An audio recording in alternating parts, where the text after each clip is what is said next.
Oi, oi, seja bem-vinda ao Quem Pode com Elas. Hoje esse episódio está muito especial porque eu tenho aqui comigo a magnífica reitora da Universidade de Brasília, a minha universidade, a primeira mulher a ocupar este cargo. Olha só que legal. Então vem comigo que nós vamos conhecer a magnífica reitora, professora doutora Márcia Abraão. Muito obrigada por estar aqui com a gente. Eu que te agradeço, querida Elaine, pela oportunidade e por falar com vocês aqui neste momento de assuntos que dizem respeito a nós mulheres. Exato, e eu sempre começo perguntando quem é a minha entrevistada, quem é a Márcia Abraão? Olha, essa é uma pergunta de horas e horas respondendo. Eu sou uma geóloga formada pela UNB, sou nascida no Rio de Janeiro, mas meus pais moravam em Brasília, tenho 2 filhos, eu brinco, eu tenho um filho do mestrado, um filho do doutorado, tenho uma neta linda de 2 anos e atualmente sou reitora da Universidade de Brasília, professora do Instituto de Geociências. Muito prazer. A gente sabe o quanto que é importante ter mulheres nos representando em cargos assim. Eu, como professora da universidade, amo olhar para uma reitora à frente da universidade, né? Porque a gente sabe o quanto que nós temos de representatividade na população. Nos meus cursos, né, no curso da saúde, normalmente nós somos a grande maioria, mas por campos espalhados no Brasil inteiro, muitas vezes essas mulheres não ocupam os cargos de gestão. Então, estar em cargo de gestão é trazer essa representatividade, né? E eu queria que a senhora colocasse para a gente como foi essa trajetória. Muitas vezes a gente a gente estava comentando um pouco antes de começar, eu contando casos de machismo pelos quais eu passei, né? E eu gostaria de ouvir a senhora, como foi essa trajetória? Um curso de geologia também é um curso com poucas mulheres, né? Até chegar à reitoria. Realmente não é fácil. Acho que é uma oportunidade até para a gente falar para as outras mulheres que os desafios acontecem, mas que a gente não pode desistir. Exato. Ser geóloga, ainda mais, eu me formei em 86, então não foi fácil.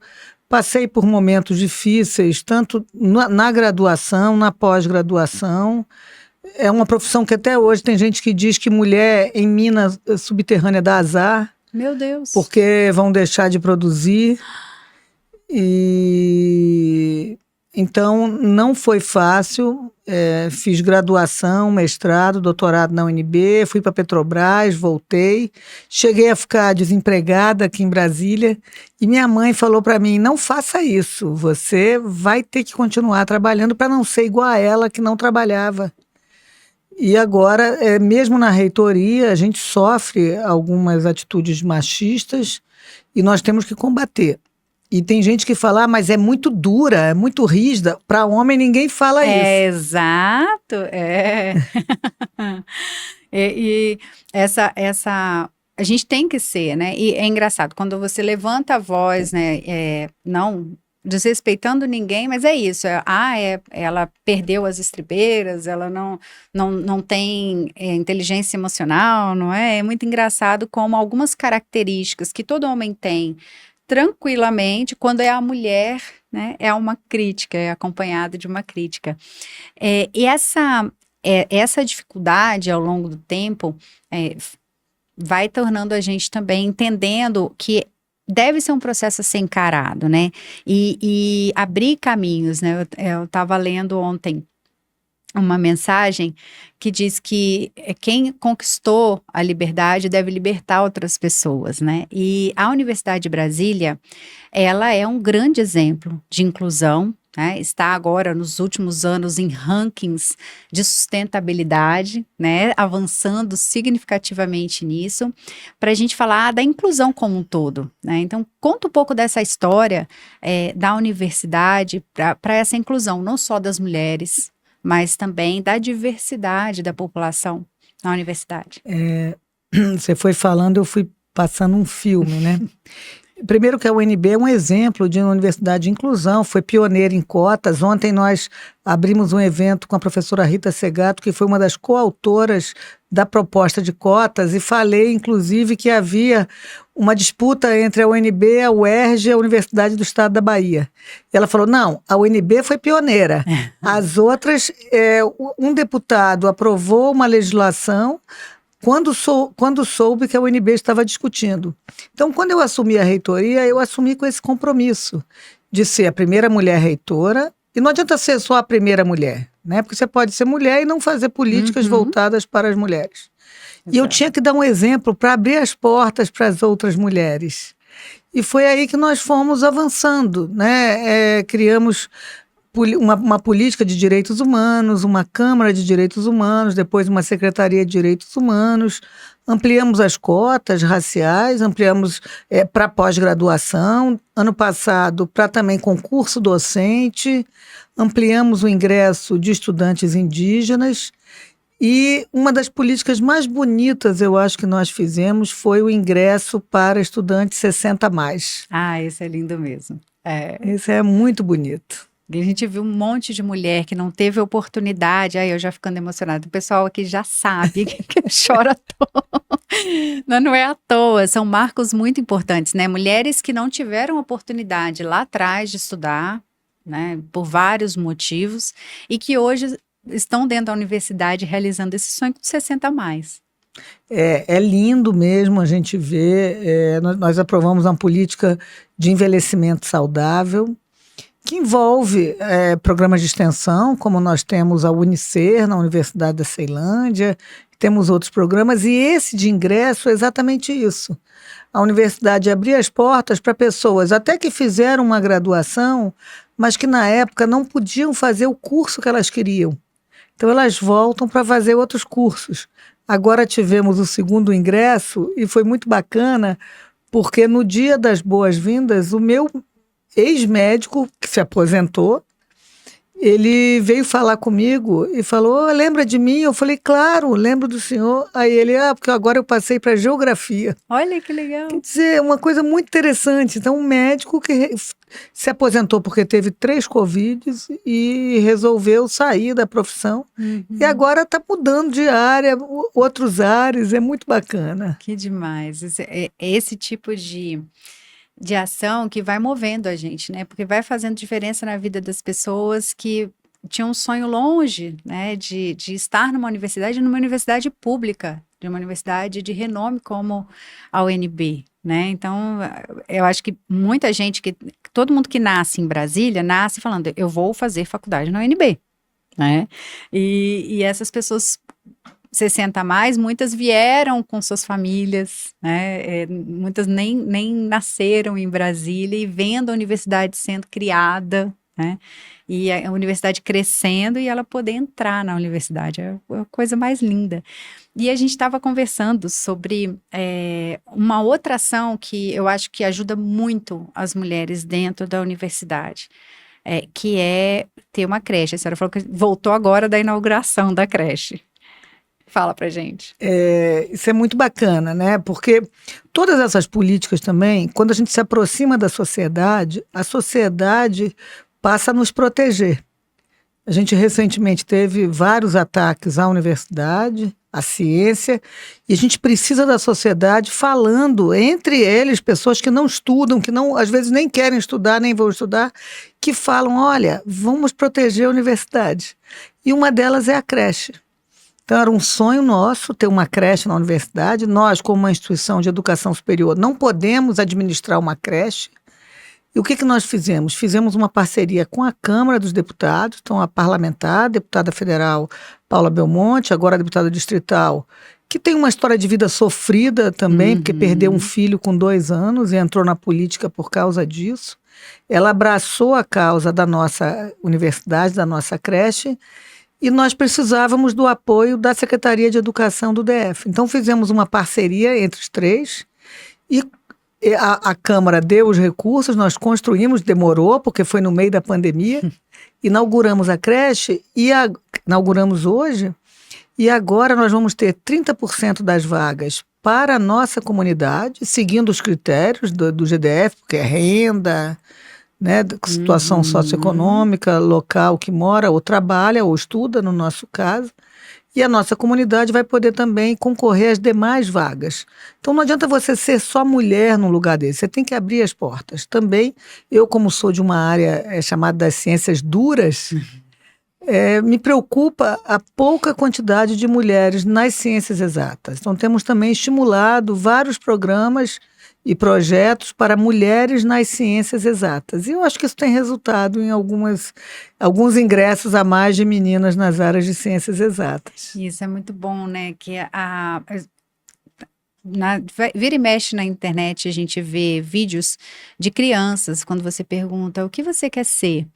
E as crianças de hoje, a idade das minhas filhas, assim, 6, 7 anos, elas já falam, eu quero ser astronauta, eu quero ser engenheira, que são coisas que as mulheres não se viam, né? As crianças, meninas não se viam, porque não abria essa oportunidade para elas, né? E hoje elas já se enxergam assim, por conta de políticas assim, né, de verem essa representatividade, verem mulheres nessas posições, que é muito importante. E quando a senhora falou da creche, a senhora falou, inclusive estudantes, né, podem, imagina, a menina eu falo porque são jovens, né? Meus alunos são tudo meus bebês. Mas já são mulheres, já são 18 mais, né?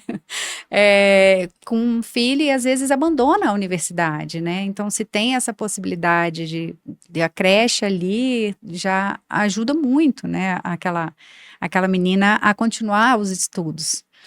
Com certeza, porque existe um percentual de evasão e a gente sabe que uma parte da evasão se dá em função de não ter condições de continuar estudando, condições financeiras, né?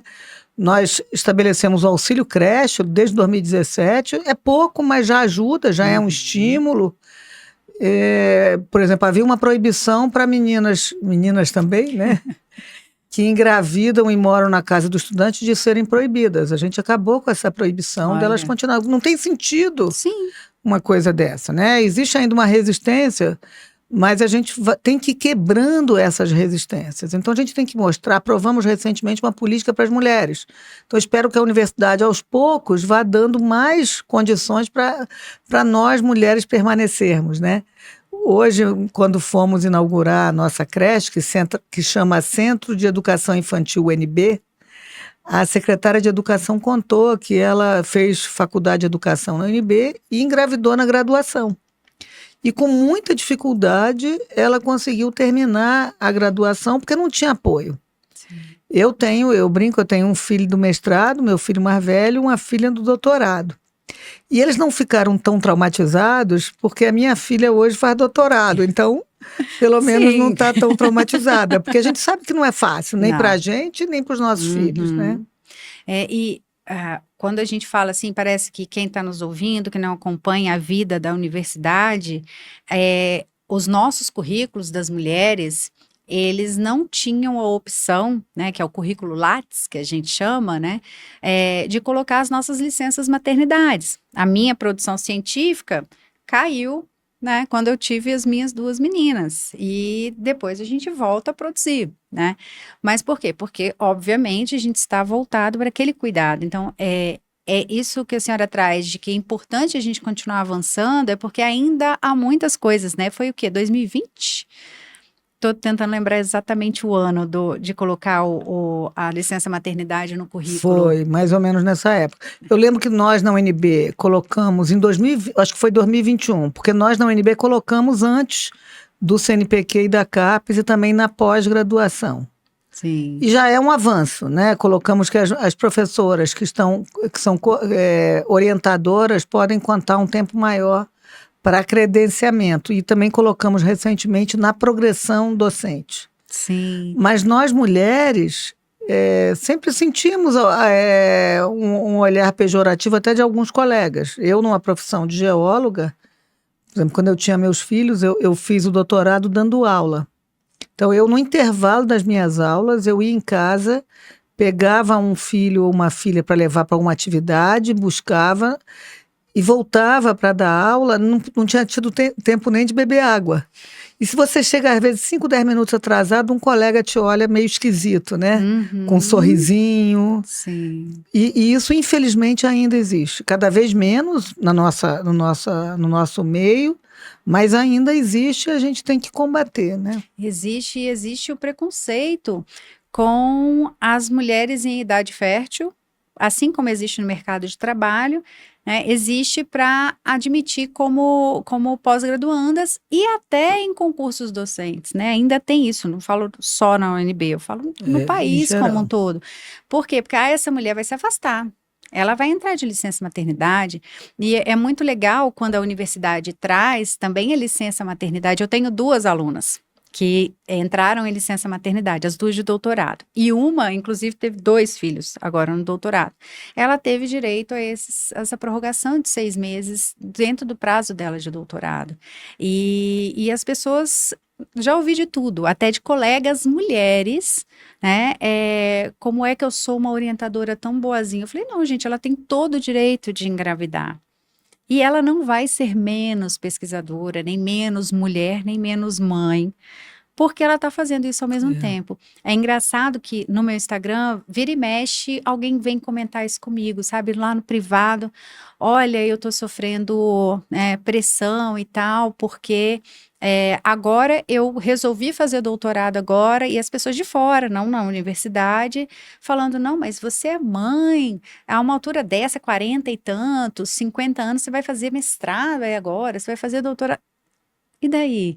Né? Por que a gente não pode fazer? Realmente, você estava falando, eu me lembrei de um caso que aconteceu comigo, mas com uma aluna minha. Uma aluna que veio fazer graduação, ela já tinha 3 filhos, e uma excelente aluna, e foi fazer iniciação científica. E ela foi rejeitada na iniciação científica. Na época, ela já tinha mais de 30 anos. E eu recorri. E no recurso, na resposta, eles falaram que não era interesse ter iniciação científica, PIBIC, para uma pessoa com mais de 30 anos. E eu recorri de novo e ela conquistou o direito a ter o PIBIC, a bolsa, se formou, fez mestrado e hoje é funcionária na área de geologia. Agora, se eu não tivesse conseguido talvez aquilo para ela, talvez ela tivesse desistido, como muitas mulheres. Uhum. Né? E isso nós mulheres, eu acho que temos essa obrigação de ajudar outras mulheres, né? É por isso que é tão triste quando a gente vê uma mulher mesmo fazendo esse tipo de comentário ou atrapalhando a vida da outra, né? Para que ela não avance. É tão legal a gente ver isso, né? Os nossos cursos mesmo. Meu curso, na minha sala, 90% eram mulheres. É mais ou menos isso, farmácia. Lá na universidade, na UNB, 80% é o que eu vejo, assim, né? E a gente sabe o quanto que cada uma com a sua história ali, várias delas, teve uma mesmo que veio falar comigo, ela tinha 2 filhas, não, era a primeira graduação, e as pessoas o tempo inteiro, não, mas não dá para você seguir, não faça isso. E a gente tem o curso noturno, né, da farmácia. Então, ela tinha essa oportunidade de o marido ficava à noite com as crianças para que ela pudesse estudar. E o tempo inteiro alguém falando com uma mulher que ela não pode, que ela não era melhor ela não seguir, né? Então, é tão legal a gente estar nesses lugares, e esse podcast tem muito isso, né, de poder falar, você pode. Né? 60 a mais, tem vaga no UNB, né? Ela vai abrir vestibular.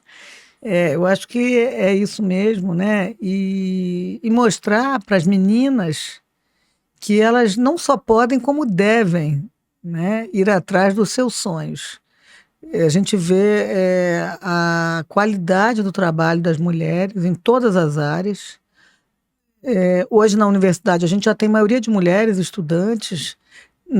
Em termos de técnicos e docentes, praticamente a mesma quantidade. Mas quando a gente vai, por exemplo, para as áreas de pesquisadoras, a gente ainda tem um pesquisador nível 1, por exemplo, do CNPq, a gente ainda tem maioria de homens. Mulheres nas áreas exatas, maioria de homens nas engenharias. E, infelizmente, alguns homens que ainda insistem em defender esse tipo de situação. Outros não, ainda bem, né? Ainda bem. E a gente tem que ter a parceria dos homens, porque não adianta a gente sozinha, nós mulheres sozinhas não vamos conseguir mudar essa realidade.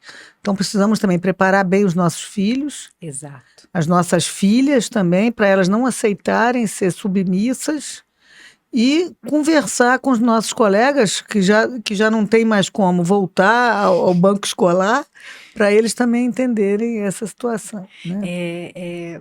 A senhora falando, eu me vendo à cabeça uma discussão que a gente fez semana passada lá na universidade. Eu estive por lá numa defesa de professora titular. A gente muito feliz com a professora, né, chegando a mais uma professora no nosso departamento, a professora titular, que é o maior, quem não conhece, né, na carreira de um docente, a maior honraria, é o maior nível de professor, né, na universidade, que é o professor titular. E é uma professora. E a gente estava discutindo justamente essa dificuldade desse processo mesmo, que é por que a maioria é de homens de professores com bolsa produtividade? Porque nós temos uma carga fora da universidade muito maior. Então, os homens casados com filhos, então, homens casados com 2 filhos, mulheres casadas com 2 filhos, não produzem a mesma coisa. Porque a maioria deles estão ali disponíveis para a universidade o tempo inteiro. A mulher vai levar nas atividades extras, vai levar ao médico, vai levar. E isso tudo vai afetando a produtividade da mulher. E muitas vezes, a gente estava comentando isso, que muitas vezes a conversa é: você que escolheu. Você escolheu ter filhos. É como se filhos fossem um problema. Né? E às vezes a gente vê até o casal de docentes, né? E você vê a produtividade diferente ali mesmo, dentro daquele mesmo casamento. Realmente, a gente vê, temos colegas, né, casados, e que muitas vezes a mulher abre mão de ser uma pesquisadora de alto nível e em detrimento do marido, porque ela vai se dedicar mais à formação dos filhos, né? E agora, você falou da professora titular, né? Muito bacana. Tivemos agora a professora Pérola, que acabou de ser Pérola. titular, e ela me falou que estava sendo titular. E mesmo assim, os nossos salários, é importante que as pessoas saibam. Nós temos uma vantagem no serviço público, que o salário da mulher é igual ao salário do homem. Em geral, no Brasil não é assim, Sim. Todos os dados mostram isso.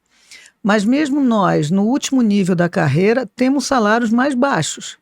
E temos um risco, porque no caso da Universidade de Brasília, nós temos uma parcela do nosso salário, que a gente chama de URP, né? Que eu acho que é sempre bom lembrar, porque as pessoas às vezes falam, mas ganham mais do que outras universidades.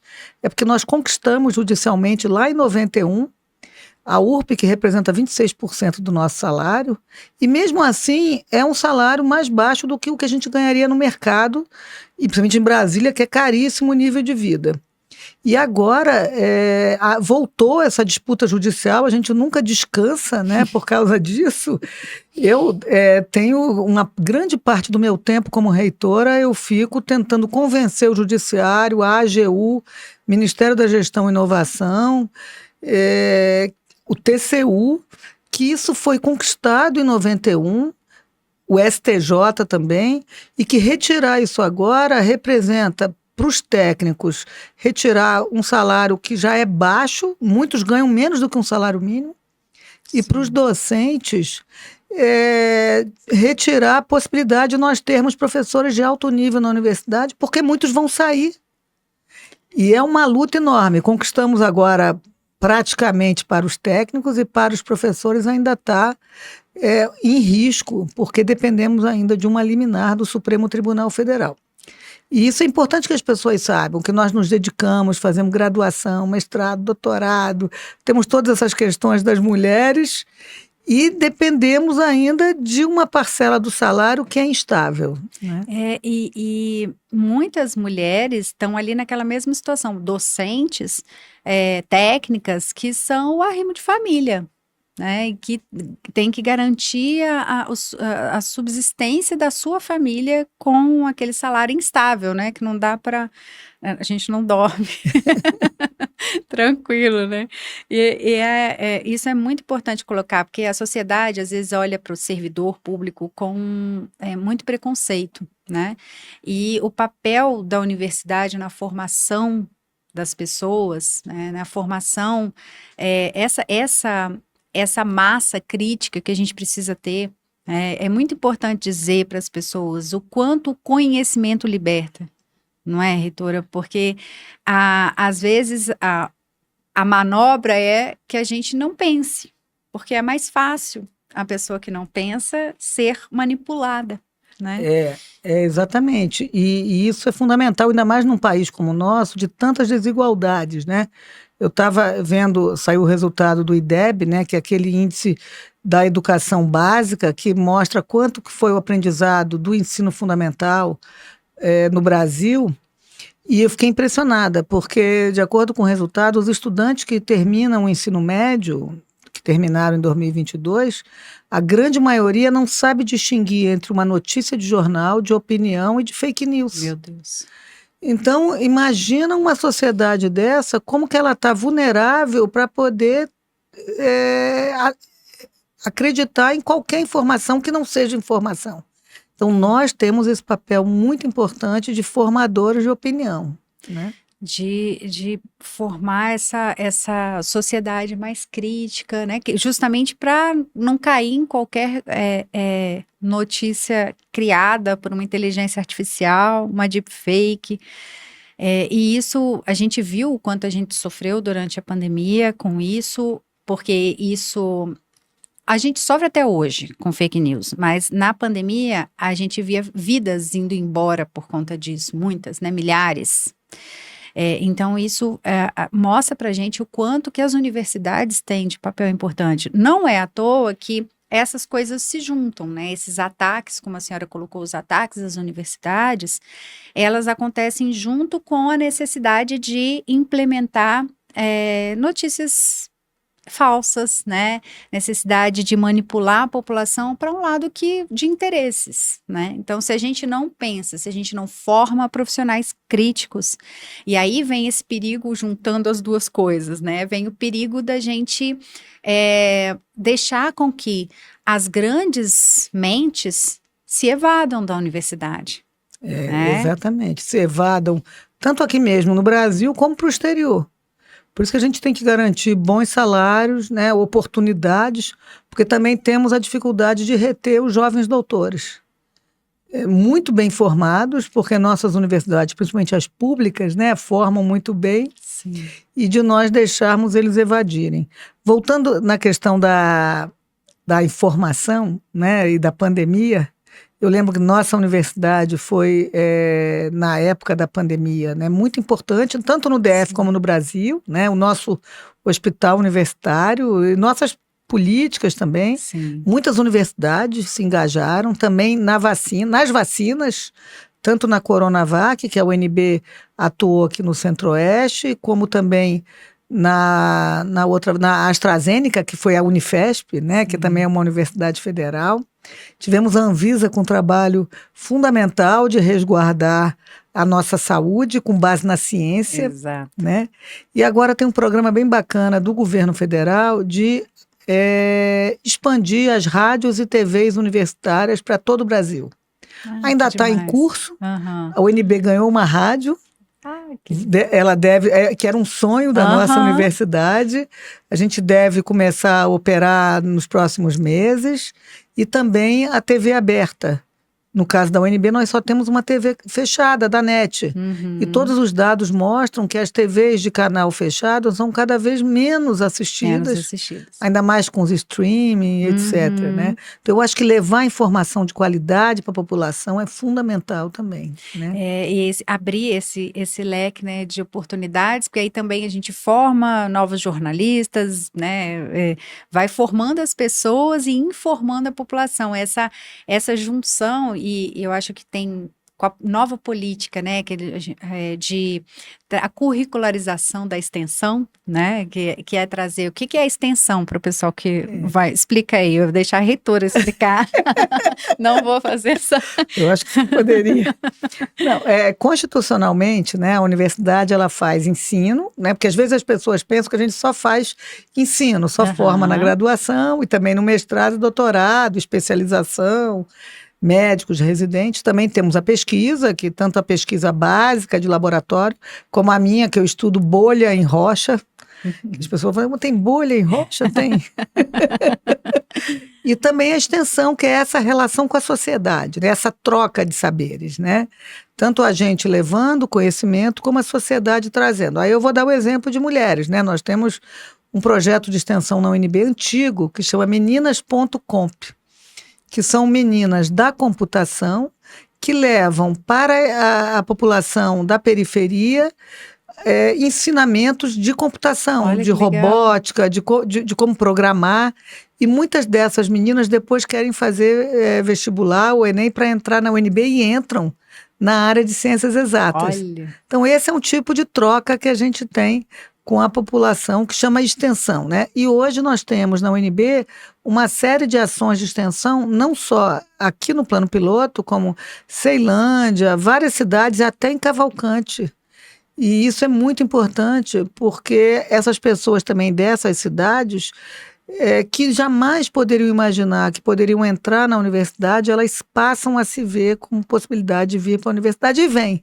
Ah, que demais. Ano passado a gente fez um evento de extensão lá na Câmara dos Deputados, olha eu derrubando tudo, de empreendedorismo feminino, para ensinar mulheres a empreenderem, né? Que eu sou professora de gestão, e aí a gente fez esse evento no dia do empreendedorismo feminino, a professora Algamira esteve conosco, foi para justamente a gente trazer a sociedade olhando para a própria sociedade. A gente tinha palestrantes da própria, aqui do DF, que são empreendedoras, mulheres e tal, e mulheres ali, alunas e pessoas da sociedade olhando para aquilo e anotando como é que eu posso fazer para ter o meu próprio negócio.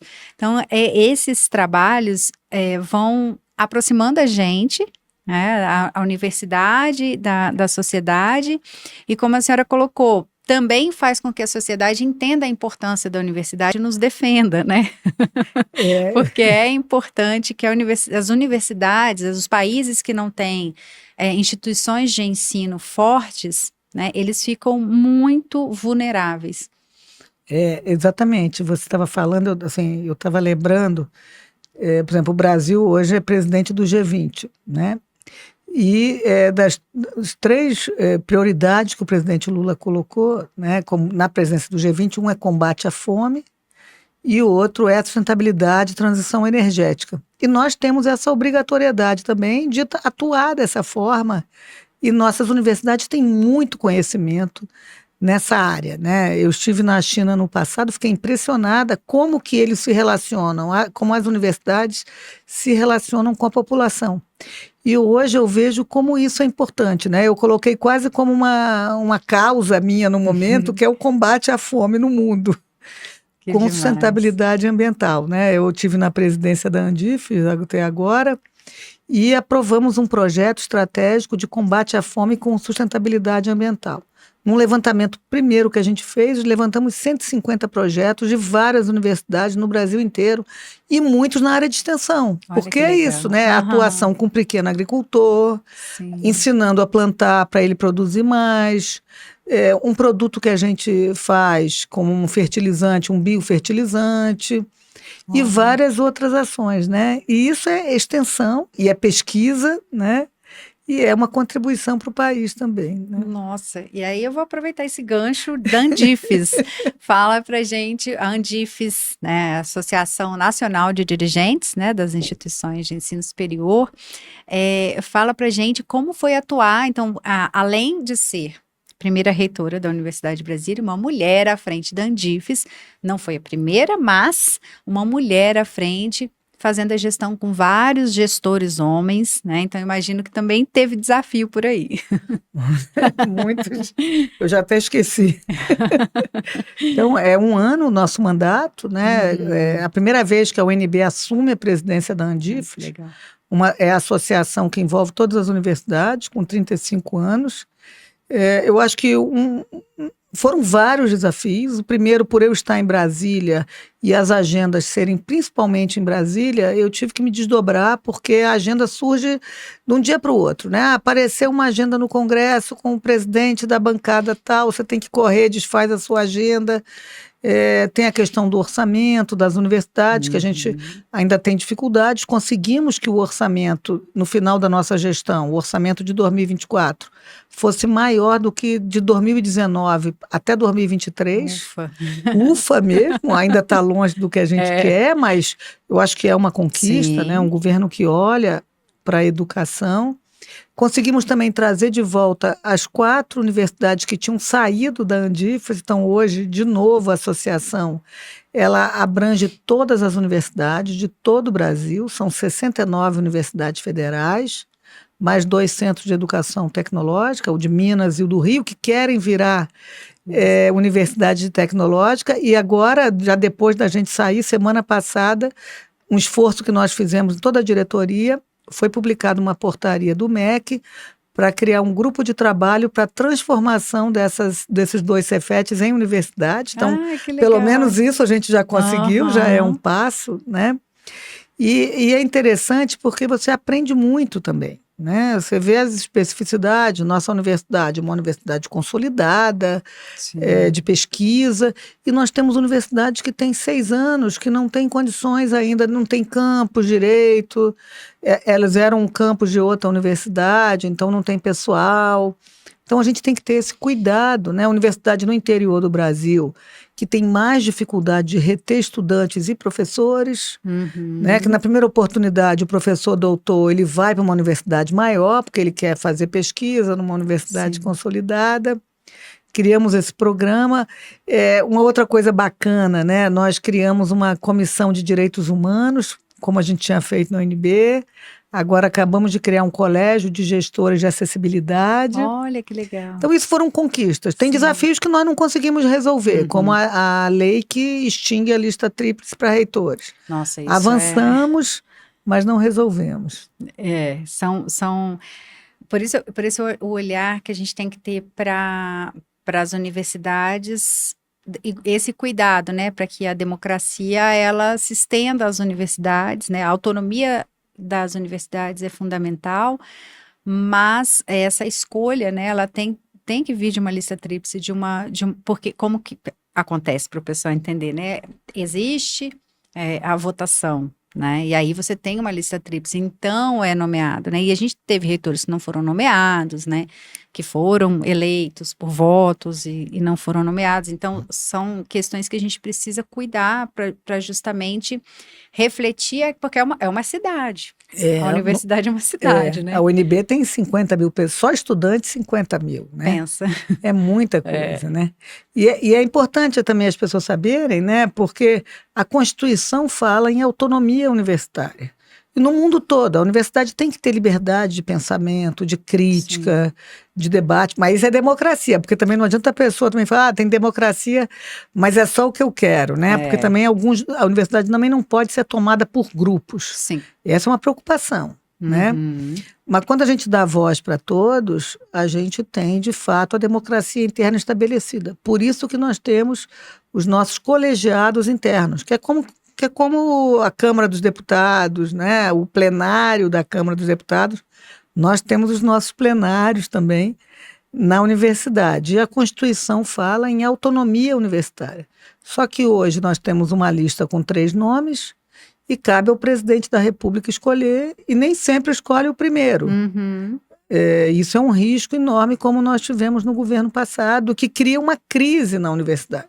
Sim. E a universidade, que já tem tantos desafios, não precisa de mais crises, né? Exato, que é isso. Você tem que ter a eleição daquele que foi mais votado, né? Imagina se a gente tivesse o presidente, vota, e aí a gente pode escolher qualquer um que, né, e não a maioria dos votos, né, da população. Realmente se instala uma crise, porque os pleitos são colocados, são postos, as discussões acontecem, né, de forma democrática. A gente mesmo, essa semana passada, eu estou vendo os movimentos de receber todas as chapas, né, por exemplo, da universidade, de ouvir todo mundo. Então, esse é o processo democrático, né?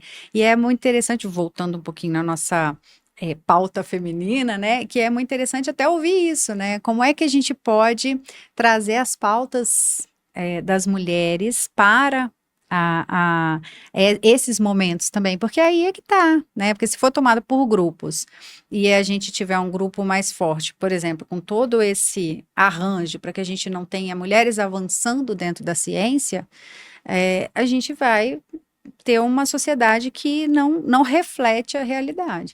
Exatamente, porque também não adianta ser só mulher, né?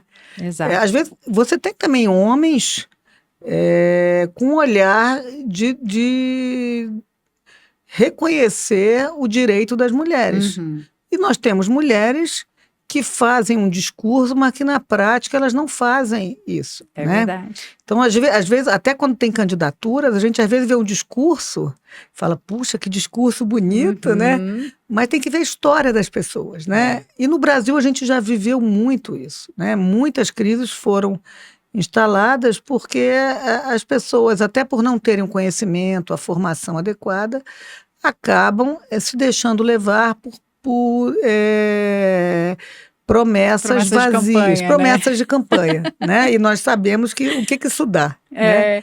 Eu estava aqui lembrando, porque a senhora falou que isso é verdade, né? Lembrando de uma convidada nossa, a Dani, ela falou uma frase, e eu já repeti em outro episódio, vou repetir nesse de novo, porque é isso, nem toda mina é mana, né? Ela falou É isso, ótimo, porque não quer dizer que é uma mulher que esteja à frente que de fato ela defenda, né? As causas e possa alavancar, né, mais mulheres na ciência. A gente precisa evoluir isso, ao meu ver, e aqui eu deixo toda a minha opinião no CNPq, na CAPES, né, para que a gente possa avaliar, por exemplo, com pesos diferentes, uma mulher que tem filhos e tal, conseguir publicar um artigo A1, né, que é o maior nível de artigo, é diferente do homem que está ali dedicado, né? Então, como que a gente dá esses pesos, né? É muito difícil uma discussão dessa, mas que precisa ser levada. Talvez políticas afirmativas, né, sejam a solução para a gente ter mais mulheres na ciência. Não, com certeza. Eu fiz um pós-doc no Canadá. E lá no Canadá, no concurso para professor, eles têm o percentual de vagas para mulheres. 30%, se eu não me engano, para mulheres. Olha que legal. E a gente às vezes fala que, às vezes no Brasil fala, tá querendo dar privilégio. Não, não é dar privilégio. É porque nós temos uma dificuldade mesmo, mas não é porque nós sejamos inferiores, nada disso. É porque as condições que são postas nos colocam em dificuldade. Essa mesma questão da maternidade. Tudo bem, nem toda mulher opta pela maternidade, que é uma opção da mulher também. Né? Nem sempre, mas na maioria das vezes uma opção. Mas isso tem também um custo. E uma maternidade bem-sucedida é um ganho também para a sociedade. Isso que tem que ficar claro, né? Tem que ficar claro. Nós criarmos pessoas boas, isso é fundamental. Né? Eu fico vendo meus filhos, né? E agora com a minha neta, eu fico observando, por exemplo, no caso da minha neta, se ela vai ser uma pessoa boa. É isso que eu quero dela.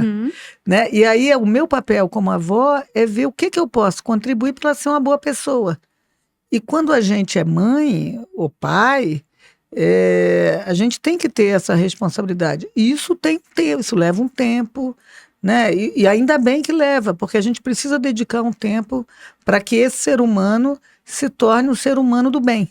Sim. Né? E os índices muitas vezes não expressam isso. Né? Agora no currículo Lattes que a gente consegue colocar isso, mas olha quantos anos depois, né? Exato. E aí quando a gente vai concorrer a uma mesma vaga, por exemplo, essa disparidade ela está posta ali. né? Não é que a pessoa seja incompetente, essa mulher não fez, é que ela se dedicou, e aí é uma questão cultural também. A gente tem evoluído bastante para os homens estarem no processo, né, de educação dos seus filhos. Então, isso é ótimo, mas neste momento histórico não é igual, Não, né, não a é. carga para a Não mulher. é. Ainda não é. Eu tenho várias histórias de vida, todas nós temos, né?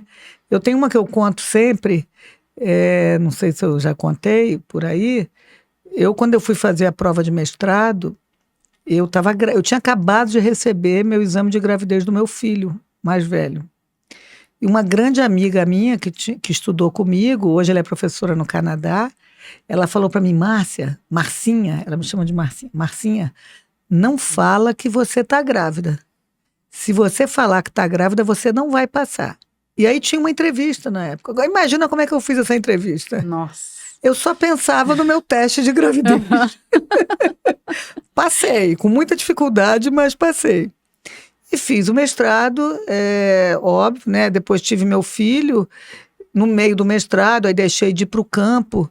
E foi interessante que há poucos anos, um professor de uma disciplina do mestrado, que eu deixei de ir para o campo nessa disciplina, agora, ele morreu recentemente, deve ter uns 10 anos, ele falou para mim, você não foi no meu campo porque você não gostava de mim, etc. Eu falei, não, eu tinha acabado de ter filho, eu não Como que podia eu ir no seu podia ir? trabalho de campo. É. Olha que situação. E ele os egos também da universidade, né? Não gosta de mim, né? E tá lá cuidando de um Eu filho. tinha acabado, meu filho nasceu em setembro, eu acho que o campo dele era um mês depois. Como é que eu ia para o trabalho de campo? Não tem a mínima condição.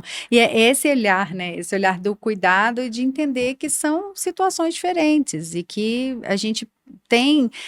Eu acho interessante países que já adotaram, por exemplo, a licença remunerada em época de TPM, que muita gente fala que é frescura, mas tem mulher que ela realmente não funciona naquele dia. É uma mudança hormonal enorme que na universidade eu lembro que um professor, eu tinha essas mudanças de não conseguir mesmo sair de casa, né, e junta com questões pessoais ao mesmo tempo que me afundavam, e aí eu faltei uma prova, e o professor foi compreensivo, teve um atestado de um ginecologista falando, e ele, na época eu lembro que eu falei, gente, eu não acredito que esse professor aceitou, porque ninguém aceitaria. E esse professor está vivo até hoje, eu adoro Carlota, quem é da Universidade de Ouro Preto conhece o Carlota, e ele falou, tudo bem, você vai fazer a prova depois. É mais raro alguém aceitar, imagina isso lá, há 25 anos, alguém aceitar uma coisa assim. E são questões que a gente precisa discutir, precisa pôr, porque nesse dia a nossa produtividade cai, e não é fisiológico, né? Não é frescura, não é porque ela resolveu, né, fazer isso, ou não gosta do professor, não é? É verdade. Então, por isso que a gente precisa falar, né, dessas questões cada vez mais. Precisamos ter políticas para as mulheres, né? Então, como essas do CNPq, da CAPES, das universidades, né? Acho que o país precisa avançar para cotas para mulheres em algumas situações, não cotas que limitem. Porque recentemente teve um órgão, não sei se foi uma polícia, que colocou no concurso percentual de vagas para as mulheres, só que a história mostrava que as mulheres passavam num percentual maior do que aquele. Então aquilo ali, na verdade, significaria uma limitação para as mulheres. Não é isso, né? A gente quer um mínimo, não quer um teto. Exato. Né? Já basta o teto de vidro, que quando a gente chega num cargo maior, já fica batendo na gente. Né? Exato. Agora a gente foi semana passada que saiu o MRE, o Ministério das Relações Exteriores, para diplomatas. Na segunda etapa, ele vai ampliar o número de mulheres que vão para a segunda etapa, para justamente favorecer que mais mulheres passem, né, no concurso. Então é isso, é o mínimo, né? Dar aquela Dá uma oportunidade. Equidade, né, que a gente fala. Se existe uma situação diferente, que a gente dê condições diferentes para que ela possa se igualar ali na disputa, né? Exatamente. Dá oportunidade para. Porque capacidade nós temos, qualidade nós temos, mas muitas vezes temos limitações. Principalmente pessoas com condições socioeconômicas mais restritivas. E essas mulheres têm mais dificuldades ainda. Então, é a equidade, para que elas também tenham condições de avançar. Então, precisamos ter cada vez mais políticas públicas, por isso que o Ministério das Mulheres é fundamental. Sim. E que continue, né, aprovando leis e dando condições para que mais mulheres possam avançar, mulheres com diferentes realidades, e que elas consigam ter o seu lugar na sociedade tanto quanto os homens. É muito bom falar do Ministério das Mulheres, né? Que nós, como sociedade, maioria da população, a gente não pode deixar perder o Ministério das Mulheres.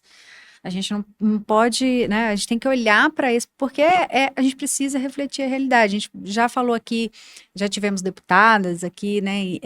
A importância de refletir nos cargos de gestão, na política, nas universidades, o que se reflete na população. A maioria são mulheres. Né? Eu me lembrei agora, uma das políticas aprovadas no atual Ministério das Mulheres foi a questão da Bolsa Atleta para mulheres que têm filhos ou que engravidam. Eu fui atleta lá há muitos anos, né? E eu não sabia que, por exemplo, as atletas de alta performance que ganham Bolsa Atleta, quando elas engravidavam ou ficavam em licença maternidade, elas perdiam a bolsa. Então é só uma punição, uma né? punição. Então, só recentemente, desde o ano passado, é que elas passaram a ter a continuidade da bolsa, mesmo com licença maternidade. Já pensou? Nossa, são coisas assim, de ontem, né? Agora nas Olimpíadas, a gente viu mulheres grávidas competindo. Exatamente. E as mulheres brasileiras se destacaram. As 3 medalhistas de ouro são mulheres. Mulheres. Né? E a seleção feminina... só em 2023 passou a ter o mesmo valor de diária que a seleção masculina. Então, a gente fala de questões muito recentes, né? Poxa, ela é atleta, ela vai continuar sendo atleta, mas ela perde a bolsa porque ela engravidou. E dificilmente ela vai voltar. Como é que ela vai ter que dar um jeito de trabalhar? Exato, ela não vai conseguir voltar à alta performance se ela não tiver esse apoio. Exatamente. Então são questões menores, que a gente parece menores, mas são questões que implicam elas continuarem como esportistas, né? Sim. E a ministra Cida tem tido esse cuidado, né? E eu acho interessante, eu até já falei isso para ela, é uma ministra muito quietinha, né? Mas ela vai conseguindo que outros ministérios mudem suas políticas internas, como de compras, como essa do Ministério dos Esportes e outras tantas. Ela vai de ministério em ministério conversando sobre como melhorar a vida das mulheres, né? Isso é muito bom. Porque é isso que a gente espera, né? De uma pessoa que esteja à frente, porque a gente também já teve mulheres à frente e que não levavam as questões femininas, né? A tal da mina que não é mana. E é tão importante a gente valorizar, né? E ir abrindo esses caminhos. Professora, agradeço imensamente a sua presença, adorei esse papo. Obrigada mesmo, é muito bom.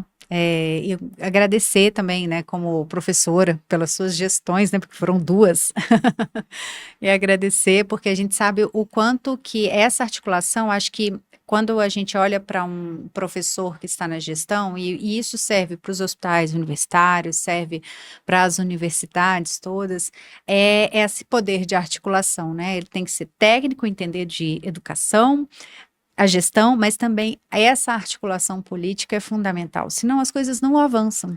É verdade. Eu que agradeço demais, né? Você também já esteve em cargo de gestão, sabe que isso é fundamental também para a instituição que a gente está, né? Para a própria universidade, como também se impacta na nossa carreira acadêmica. Não é? Porque toda vez que toda vez que eu vou melhorando na minha carreira acadêmica, eu assumo um cargo de gestão e a carreira acadêmica, óbvio, fica prejudicada. Mas como isso é importante, eu acho que eu saio do meu mandato, dos meus mandatos de reitora, feliz, né, com o que eu pude fazer, óbvio, sabendo que eu nem não consegui fazer tudo que eu queria fazer, né, que precisa, né, para a instituição, mas ainda bem, né, porque os desafios têm que continuar. Exato. E é fundamental isso, a articulação externa, porque se você não tem articulação externa, se isola, ainda mais nós que passamos por pandemia, né? O governo que atacava as universidades. Se a gente não tem uma boa articulação externa, a universidade é prejudicada. Então, eu agradeço demais e estou à disposição, porque eu acho que eu, como mulher, tenho obrigação de semana. É isso aí. Muito obrigada mais uma vez. E eu te convido a estar aqui no Quem Pode com Elas no próximo episódio. Eu espero você.